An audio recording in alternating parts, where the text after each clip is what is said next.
আসলে আমি এতদিন এই মিডিয়ার সামনে কারো ইতে আমি বলি নাই আসল ঘটনাটা। আর মুখোশটা খুলে দিতে চাই। ওর নানা যখন ঘরে না থাকতো তখন আমারে জড়ায় ধরতো, দাদি দাদি করতো, বলে দাদা তো মরেই যাবো।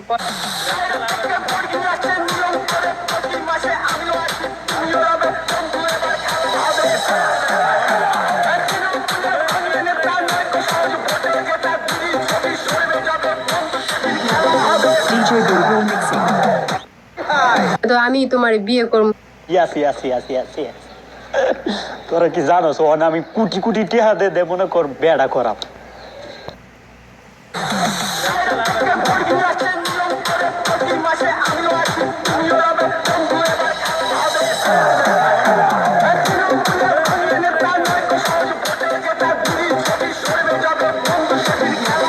DJ Bulbul Mixing.